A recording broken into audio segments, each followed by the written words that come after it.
He had never known real fear, not until the towering Apache tribe appeared encircling his ranch, as if the very hills themselves had risen against him. The sun dipped low behind the distant mountains, painting the rugged landscape in shades of fire and shadow. The arid plains stretched endlessly, broken only by jagged ridges and the occasional stand of mesquite, and the wind carried the dry scent of sagebrush and dust.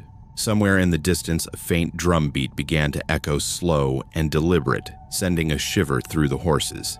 In the corral, and tightening a knot in the stomach of Silas Ward, the proud owner of the sprawling Ward Ranch.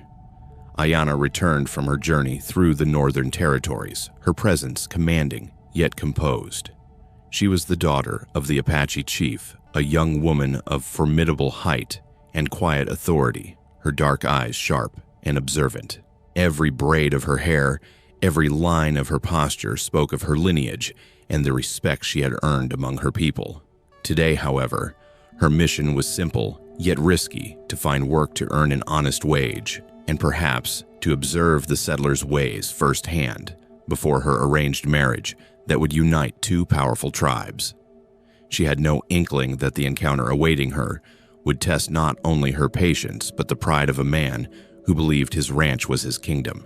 Silas Ward, meanwhile, went about his daily routines with the confidence of a man who had always believed the world bent to his rules.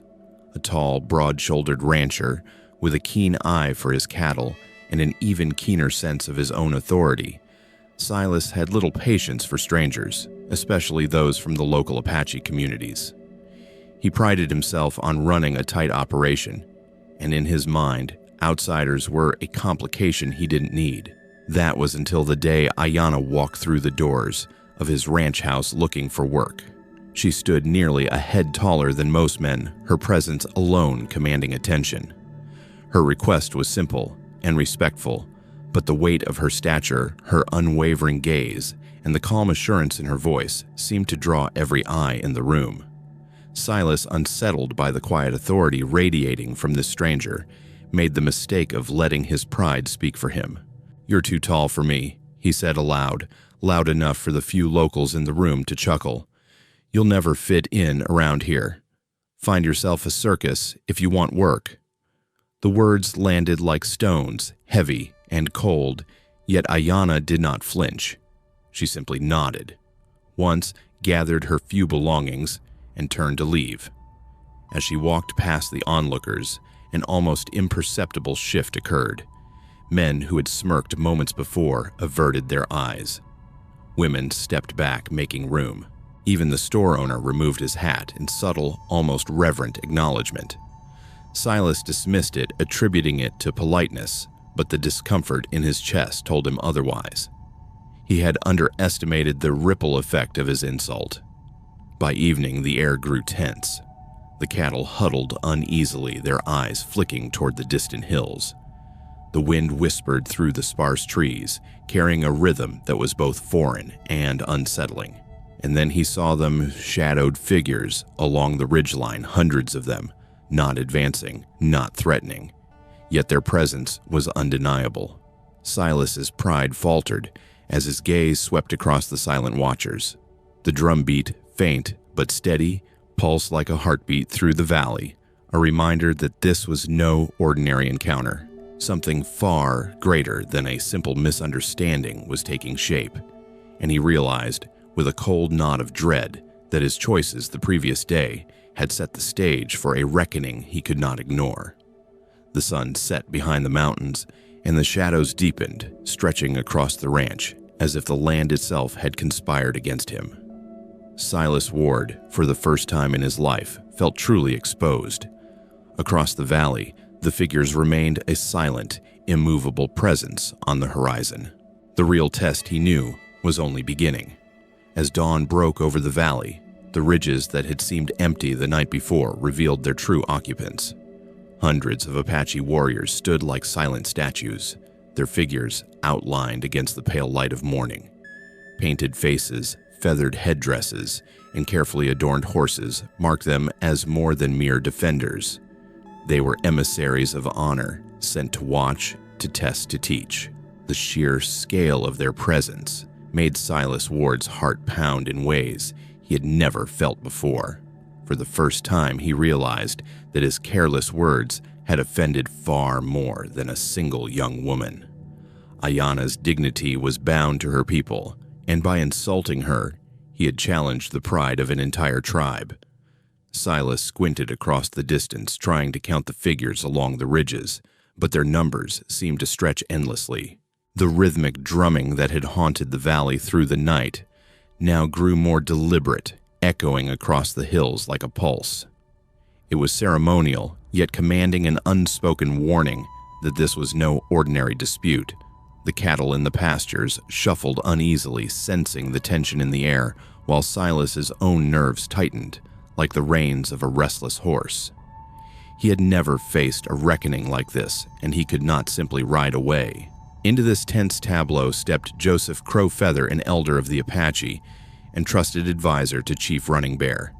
With deliberate calm, he approached Silas, his every movement measured, every glance heavy with understanding.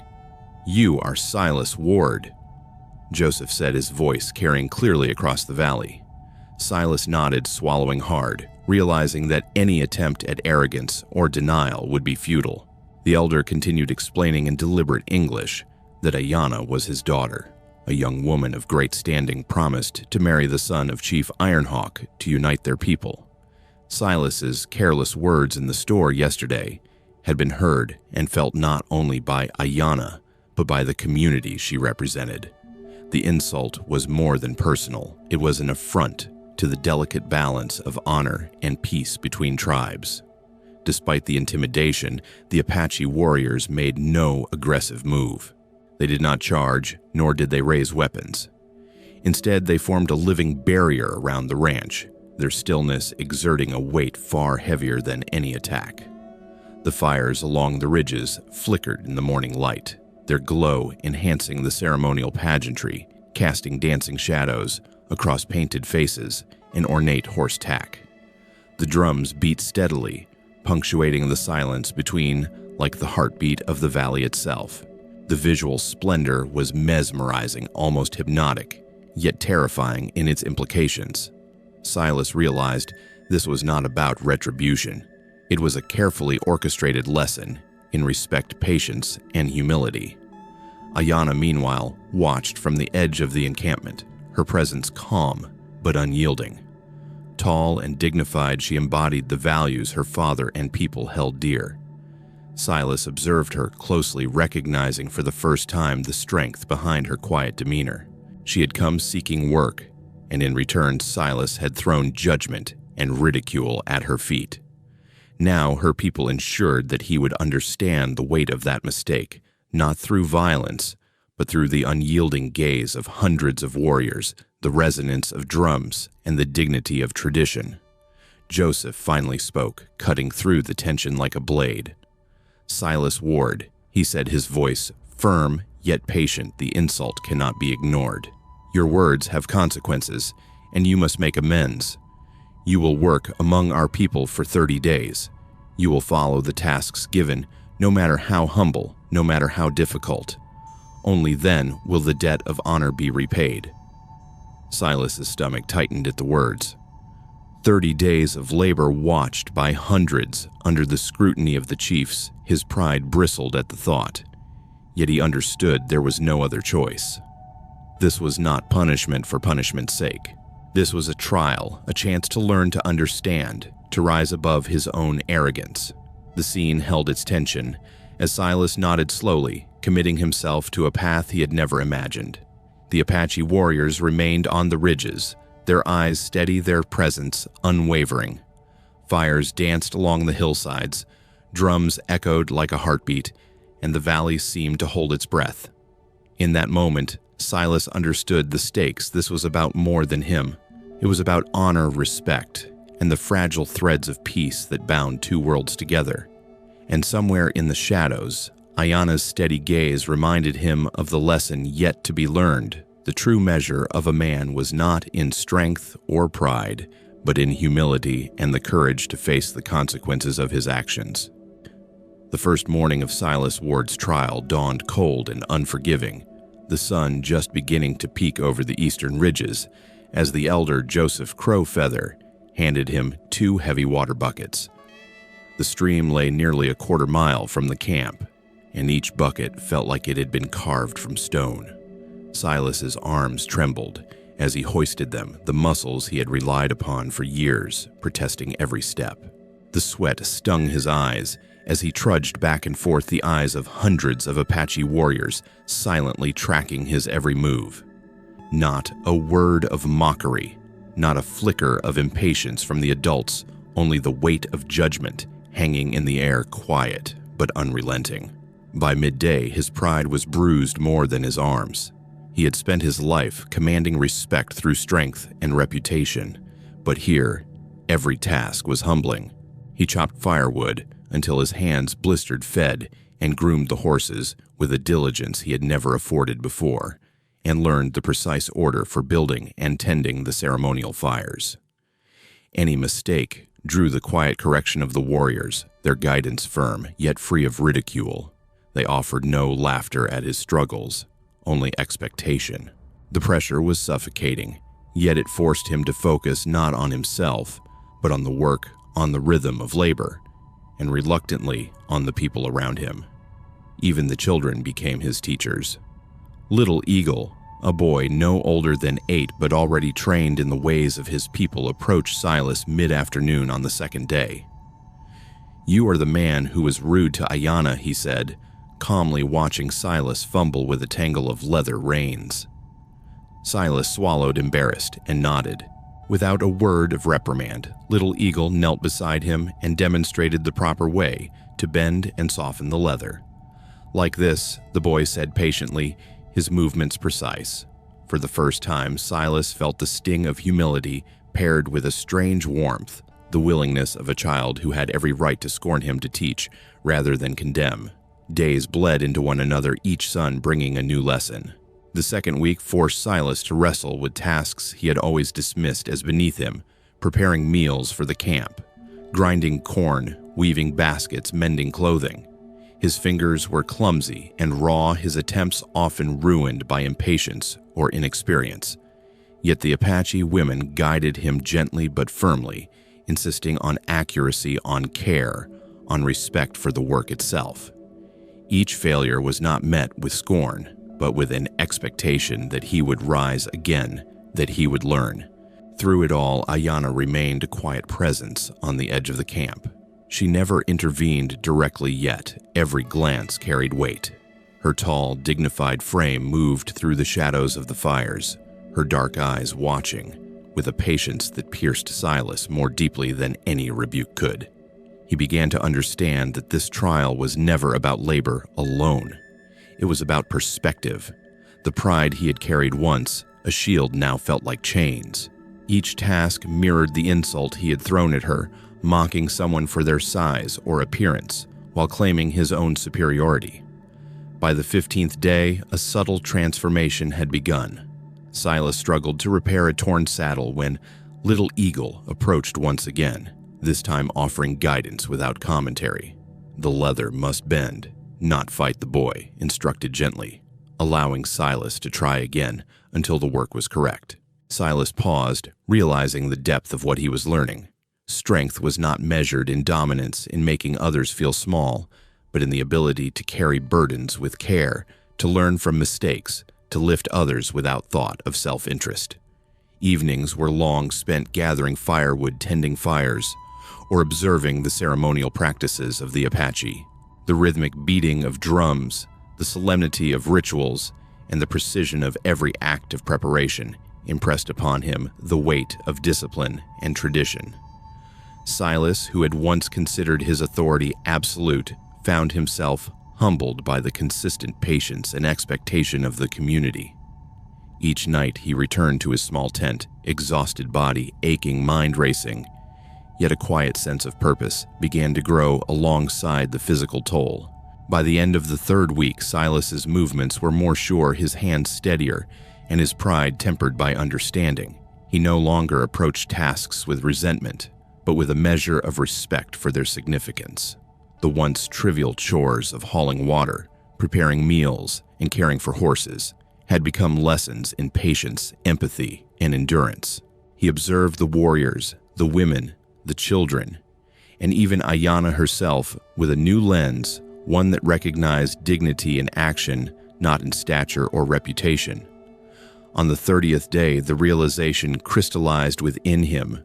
The true measure of strength was not in making others feel small, but in the courage to learn to serve and to elevate those around him.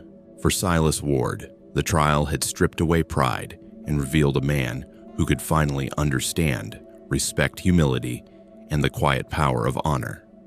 The journey was far from over, but he had taken the first and perhaps most vital step toward redemption. By the 4th week, Silas Ward had changed in ways that went far beyond muscles and calloused hands. His body had grown stronger from hauling water-chopping wood and tending horses, but it was his mind and spirit that had transformed most profoundly. Where once pride and impatience ruled humility, patience and careful observation now guided his every action. Every task, no matter how small or difficult, had become a lesson in endurance, respect, and understanding. Silas no longer approached work as a burden or a punishment. He recognized it as a mirror reflecting both his character and the values of the Apache people surrounding him. Silas's days were filled with labor that demanded both strength and precision. He carried heavy water buckets from the distant stream-groomed horses with meticulous care and prepared fires and meals under the watchful eyes of the warriors. The women taught him the subtleties of cooking and basket weaving, while the children offered gentle guidance and corrections. Little Eagle, in particular, continued to mentor Silas, demonstrating leatherwork techniques and patiently showing him how to bend, weave, and handle materials with skill. Through these interactions, Silas realized that learning, listening, and humility were far more powerful than any authority he had once wielded. The moments of reflection were sometimes sharp, almost painful. Silas remembered the casual cruelty of his first encounter with Ayanna, how he had reduced her to her height, ignoring her dignity and the weight of her heritage. Guilt washed over him, not as a fleeting discomfort, but as a deep recognition of wrongdoing. For the first time, he understood that judging people by appearances was not only unfair, it was dangerous to his own understanding of the world. Slowly, he began to see others through the lens of action, character, and intent, rather than stature or reputation. The lesson was hard-earned, but it reshaped his sense of empathy and accountability. Even amidst the disciplined moments of levity and warmth punctuated Silas's days. A misstep with a horse might send him tumbling into the dust, eliciting soft laughter from the children. A burned meal or tangled basket might draw a playful shake of the head from the women. These lighter episodes, though, humorous, carried subtle instruction, teaching resilience, humility, and the grace to accept imperfection. The wide open plains, rugged ridges, and golden sunsets offered a backdrop that was as humbling as it was inspiring, reminding Silas of both the vastness of the world and the limitations of his former self-centered view. Ayanna remained an ever-present, silent guide. She did not correct him, intervene, or offer direct instruction, yet her calm, dignified presence served as a constant reminder of the lesson at hand. Every glance she cast carried quiet weight, as if silently asking whether he was truly absorbing the principles she and her people valued: patience, respect, and the courage to face one's own flaws. Silas began to internalize these lessons, understanding that the trial was as much about reshaping his mind and heart as it was about laboring under the sun. By now, the warriors' women and children treated him differently. They no longer observed him as an outsider or a punishment project. Instead, they engaged him as someone striving to learn and improve. He was still under scrutiny, but acceptance began to replace suspicion. Silas felt the quiet satisfaction of being allowed into the rhythm of the community, and with it, the slow unfolding of a deeper respect, not just for the people, but for their way of life and the integrity of their culture. His transformation was neither sudden nor complete, but each day brought tangible evidence of growth. Steadier hands, stronger back, calmer mind, and a heart more attuned to the worth of others. By the end of this stage of his journey, Silas Ward stood physically stronger, mentally sharper, and spiritually humbled. He had learned to carry burdens with dignity, to listen with patience, and to act with consideration. The arrogance that had defined him for decades was fading, replaced by a grounded awareness of what true strength meant. As he observed the ceremonial fires, the disciplined warriors, and Ayana's poised figure across the camp, he understood at last that the power to uplift others rather than diminish them was the measure of a man. The stage was now set for the final resolution, where the lessons of labor, patience, and respect would meet the ultimate test of character, honor, and redemption. The 30th day had come, and Silas Ward stood before the gathered Apache warriors and the representatives of Chief Ironhawk's tribe. The valley was bathed in sunlight, and the rhythmic beat of distant ceremonial drums filled the air. Silas was no longer the proud, self-assured rancher who had dismissed Ayana so thoughtlessly. Weeks of labor observation and reflection had reshaped him. His hands were steady, his body stronger, and his mind tempered with humility.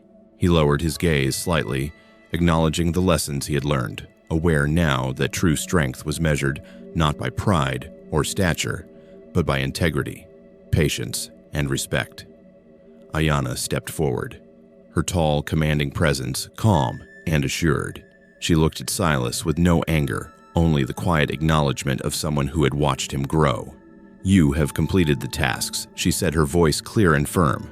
"You have learned what it means to carry weight not only with your body, but with your heart." She extended a new opportunity, the chance to help establish a trading post in the valley, a partnership bridging settlers and the Apache community. Silas realized for the first time that true opportunity comes through collaboration, not dominance, and that respect and trust are earned through action and humility. The story offered lessons for all who listened. One should never judge others by appearance, size, or first impressions. True power lies in lifting others, in honoring traditions, and in acting with dignity and care. Words alone cannot repair harm. Sincere action speaks louder than any apology. Humility, perseverance, and respect are the pillars of character and the foundation for lasting relationships. Silas's journey showed that even a proud man can learn empathy, patience, and the value of community when he chooses to listen and to act. For today's audience, particularly those who have carried responsibility, pride, or authority for decades, these lessons remain timeless. Respect for others, accountability, and protecting the honor of one's family and community are principles that endure. Silas's story reminds us that redemption and growth are always possible when humility and effort guide our actions. As the sun began to sink behind the ridges, the warriors prepared to depart, and Silas turned to the audience in spirit. If this story has inspired you, the voiceover might suggest follow Epic Western Stories. Share this tale, like, and comment below. Together we can explore the rich history of the Old West, full of courage, honor, and enduring human lessons. The flickering fires cast long shadows across the valley. Ayana's gaze met Silas's one last time, and a sense of peace settled over the land. Pride had been tempered, respect earned, and a bridge built not just between two tribes and a man, but between the past and the timeless lessons that carry into our lives today. The story concluded with warmth, reflection, and the promise of more tales just beyond the horizon.